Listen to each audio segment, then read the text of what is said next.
Soltou para aqui, tem medo. É gol! Gente, é o fim da linha para Fernando Diniz na seleção brasileira, né? Não só pelo resultado, né? Mais uma vez, mais uma derrota. A primeira vez em que a seleção brasileira perde um jogo em casa em eliminatórias para a Copa do Mundo aconteceu finalmente, aconteceu um dia, mas aconteceu logo diante da Argentina, num jogo cheio de particularidades, e a gente vai entrar nesses pormenores daqui a pouco.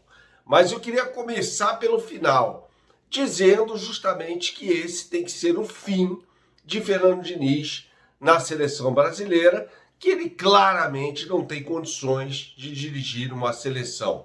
Até porque traz suas convicções, fazendo alterações e fazendo mudanças na forma de a seleção jogar, né? Uma seleção que começa até tentando botar a bola no chão e tal, seus jogos, não esse jogo contra a Argentina, e depois desembesta para chutões e cruzamentos, né? Coisa que a gente não vê nos times do Fernando Diniz.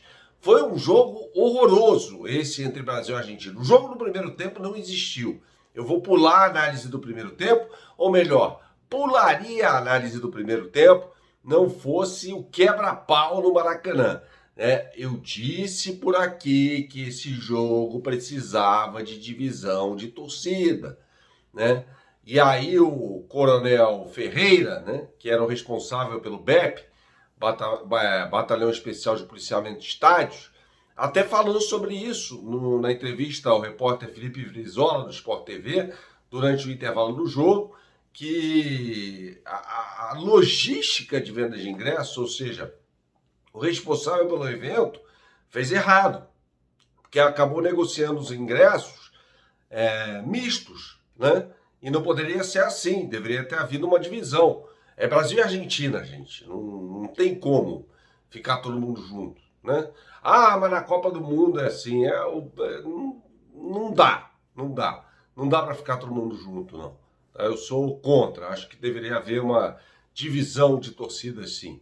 Tá? Dito isso, um evento lamentável, terminou com 8 argentinos presos, sendo 4 deles feridos, né?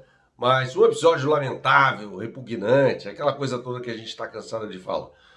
Até porque os torcedores argentinos que vão aos estádios acompanhando a seleção argentina, eles são barras bravas, gente, tá? Eles são torcedores de clube mesmo, tá? Não dá para comparar muito com a torcida organizada brasileira, mas é como se fosse, tá? O equivalente da torcida organizada no Brasil no futebol argentino, tá? Então, assim, tem gente muito barra pesada ali. É diferente um pouco do público de... Um pouco não, é bem diferente, né? Do público de seleção que acompanha a equipe brasileira, por exemplo, tá? Mas retomando aqui o raciocínio.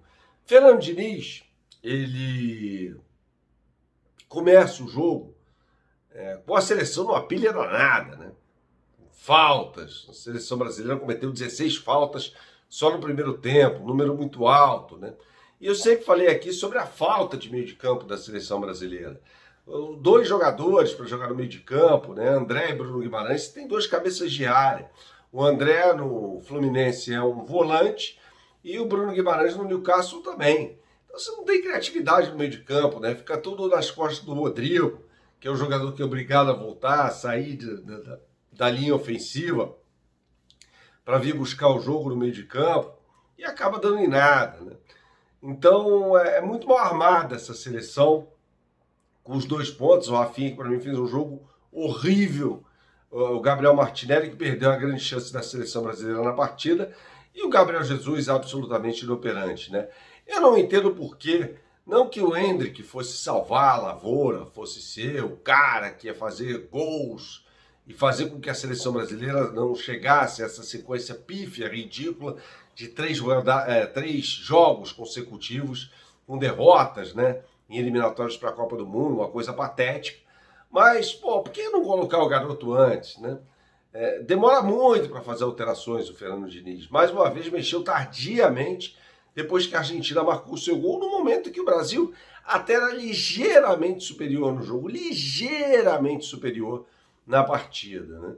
E aí ele coloca o Endrick junto com o Joelinton, foram 2 jogadores que treinaram, recua, né? Tira o Gabriel Magalhães, fez uma péssima partida, recua o André para a zaga e tira o Rafinha para colocar o Endrick, abrindo o Rodrigo pelo lado direito. Essa foi a alteração no primeiro momento da seleção brasileira. O Endrick completamente isolado. E aí você vê que não existe uma pensata de jogo, né?